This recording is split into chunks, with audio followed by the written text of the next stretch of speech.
အားလုံးပဲမင်္ဂလာပါဒီနေ့ဒီချိန်ထိအားပေးလာတဲ့အရောက်ချင်းစီတိုင်းပေါ်မှာကျေးဇူးတင်ပါတယ်ဆက်လက်ပြီးတော့ like share subscribe လေးကိုလည်းနှိပ်ပေးကြပါလို့တောင်းဆိုပါရစေနော်ကဲဒီနေ့မှာတော့လင်းစစ်ဆန်ချိန်ပုံမှန်ထက်ပိုကြစေနိုင်တဲ့နီလန်းဆိုတဲ့ကောင်းစဉ်လေးကိုတင်ဆက်ပေးသွားပါမယ်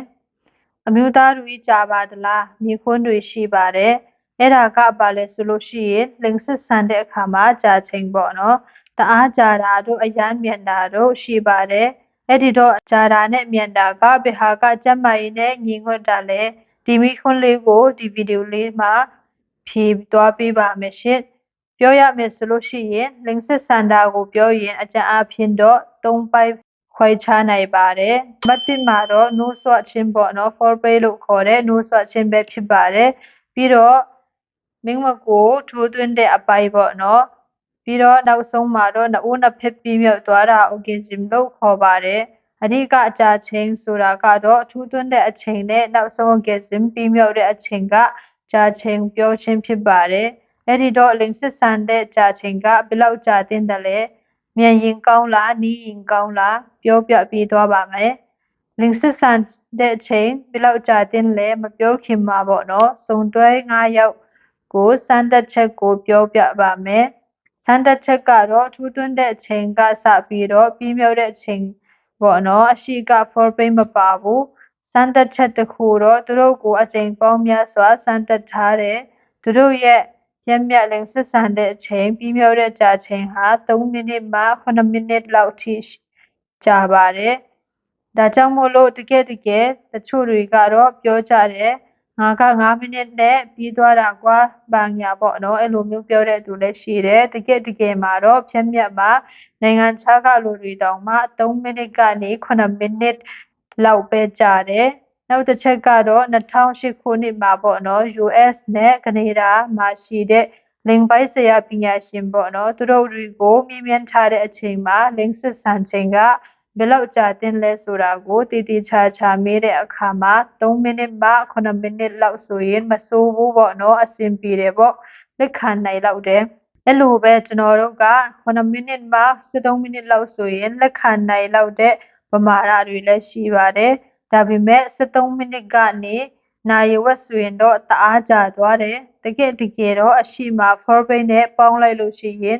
နာရီဝက်တစ်နာရီလောက်ဆိုရင်ဒါအကောင်းဆုံးပါပဲဒါပေမဲ့ထိုးသွင်းတဲ့အချိန်ကာလနဲ့ဆိုရင်3မိနစ်ကနေ9မိနစ်ကအသင့်တော်ဆုံးအချိန်လောက်ပဲလို့ပြောကြပါတယ်အဲ့တော့ပြောချင်တာကတချို့သူတွေမှာနာရီဝက်လောက်ကြာတာဒီတနာရီလောက်ကြာတာတွေကိုဂုံဆောင်ပြီးမှပြောတာရှိတယ်တကယ်စစ်တမ်းတွေအရရောနောက်တစ်ချက်ကတော့လိန်ပိုက်ဆရာကျွမ်းကျင်တဲ့သူတွေအမြင်ဆိုရင်အရန်ကြာလွန်းတယ်ဆိုရင်အဆင်မပြေဘူးပေါ့နော်တကယ်လင်းစစ်ဆန်တဲ့အချိန်ကတိတ်ပြီးတော့မကြဘူးပေါ့နော်ဘာမှကြောက်စရာမလိုဘူးပြီးတော့ရှက်စရာလည်းမလိုဘူးလို့ပြောချင်ပါတယ်နောက်တစ်ခုကတော့လင်းစစ်ဆန်တာကမြန်တာကောင်းလားကြာတာကောင်းလားအချိန်ကြာတာကောင်းလားတူတာကောင်းလားပြောပြပေးသွားပါမယ်ရှင်ဒါကလည်းစုံတွဲချင်းမှာမူတည်ပါတယ်မြန်ပြီးသွားတဲ့အချိန်လည်းတိတ်မကြဘူးဒါပေမဲ့စုံတွဲလုံးပေါ့နော်အမျိုးသားရောအမျိုးသမီးနှစ်ယောက်စလုံးကဒီစိတ်ကျေနပ်မှုရကြတယ်ဆိုလို့ရှိရင်အဲ့ဒါကကောင်းပါတယ်မိုက်တယ်ပေါ့နော်အချိန်ကြာမယ်မိနစ်30ကျော်တယ်ဒါပေမဲ့စုံတွဲက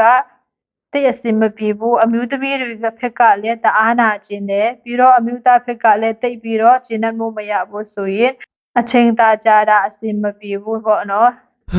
ဒါကြောင့်မလို့တဦးတယောက်ချင်းပေါ်မူတည်တယ်စုံတွဲချင်းပေါ်မှာလည်းမူတည်တဲ့အတွက်ကြောင့်မလို့ဒီဟာကပြောရခက်တယ်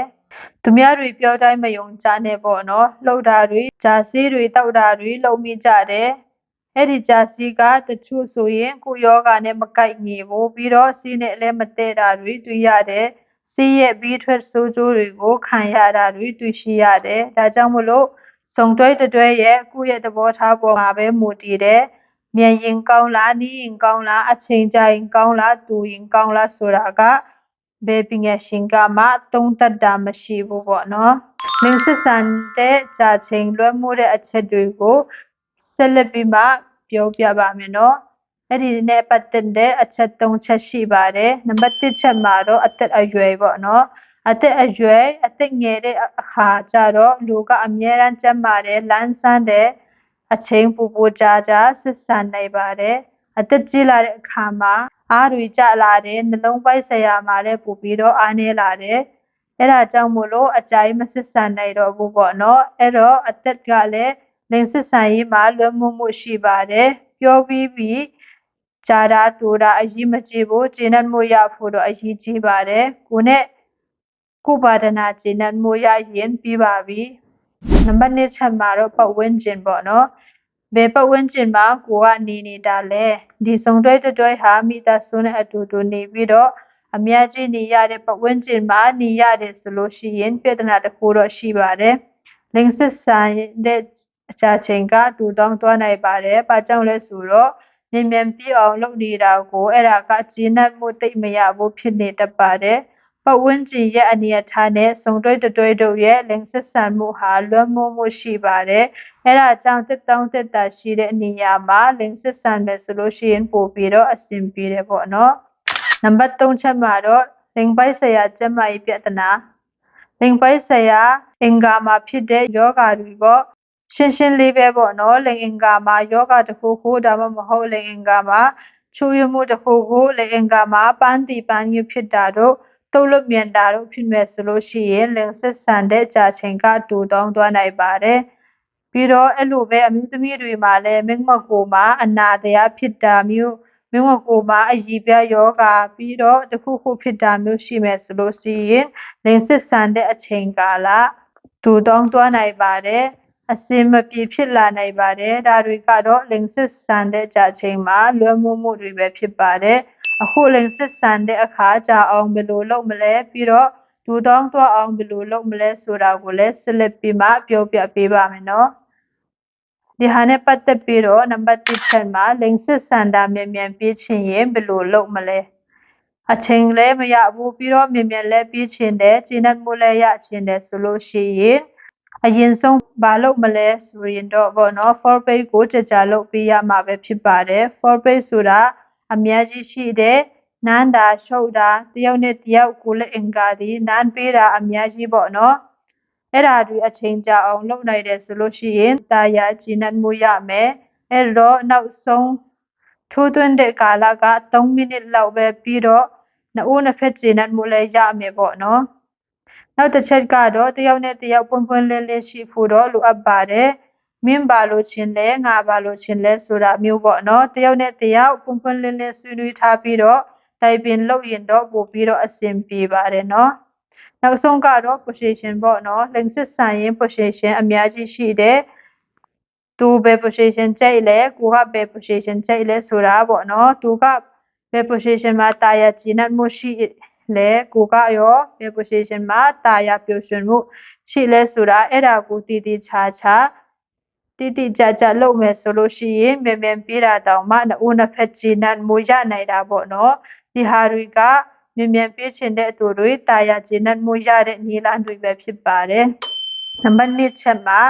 လိင်စစ်ဆန်ကြချင်တဲ့သူတွေဘယ်လိုလုပ်မလဲပေါ့နော်ကြာချင်တဲ့သူတွေကတော့စီးတောက်တာကတော့အများကြီးတည်ထားပြီးသားပဲဖြစ်ပါတယ်ဒါပေမဲ့အဲ့ဒါတွေတော့မပြောတော့ဘူးလက်တွေ့လို့ဖြစ်မဲ့နေလန်းနလန်းပြောပြီးသွားပါမယ်သူတည်တာလုပ်တဲ့သူတွေကတော့အဆင်ပြေတယ်လို့ပြောထားပါတယ်လက်တွေ့လို့ကြည့်ပါနော်နံပါတ်1ချက်မှာတော့ညစ်တာပေါ့နော်ပြီးခါနီးချိန်ကြရင်ကိုတည်တယ်ပြီးခါနီးမှာနောက်ဆုံးစက္ကန့်ပိုင်းမှာတော့ကိုလိန်တန်ကိုလက်နဲ့ညစ်တာပေါ့နော်အဲ့လိုဆွဲညစ်လိုက်လို့ရှိရင်နာကျင်လာရင်ချက်ချင်းလိန်စိတ်တွေပြုတ်သွားတယ်ပြီးတော့နောက်တစ်ခေါက်ဆက်ဆံတဲ့အခါမှာကောင်းမွန်ပြန်ပြီးတော့ဆက်ဆံနိုင်တယ်အဲ့လိုမျိုးပြီးခါနီးတိုင်းညစ်လိုက်မယ်ဆိုလို့ရှိရင်နောက်ဆုံးအချိန်ကြာဆက်ဆံနိုင်မှာပဲဖြစ်ပါတယ်နံပါတ်2ချက်မှာတော့ရက်မဲ့ပြန်စမယ်ပြီးခါနီးရောက်လာပြီဆိုလို့ရှိရင်ခုနကပြောသလိုမျိုးပေါ့နော်မငစ်တော့ဘူးရက်လိုက်မယ်ရက်ပြီးတော့တခြားကိစ္စတွေတွေးပြီးမှအာယုံပြောင်းလိုက်ခဏနားပြီးတော့အပန်းဖြေလိုက်ပြီးတော့အဲ့ဒီအချိန်ကျရင်လုံးဝလိမ်စိတ်ပြုတ်သွားမယ်ပြီးမှနောက်တစ်ခေါက်ပြန်ပြီးတော့ဆက်ဆံအဲ့လိုပဲလုံနိုင်တဲ့လောက်လုံလိုက်အခြားအရာတွေတွေးလိုက်ရက်လိုက်ပြန်စားလိုက်လုပ်မယ်ဆိုလို့ရှိရင်အချိန်ကြာပြီးတော့ဆက်ဆံနိုင်မယ် ပြီးတော့အခြားဆေးလည်းမသုံးဘဲနဲ့တာယာကျေနပ်မှုလည်းဒီနည်းလမ်းနဲ့သုံးလို့ရပါတယ်အဲ့ဒါကတော့စုံတွဲတော်တော်များများကလည်းဒီလိုပဲလုပ်ပြီးတော့အဆင်ပြေတယ်လို့စစ်တမ်းတွေအရသိရပါတယ်လိင်နဲ့ပတ်သက်ပြီးတော့ဗဟုသုတတွေအများကြီးရမယ်လို့လည်းယုံကြည်မျှော်လင့်ပါတယ်ဒီနေ့ဗီဒီယိုလေးမှာတော့ဒီလောက်ပါပဲအားလုံးကိုကျေးဇူးတင်ပါတယ်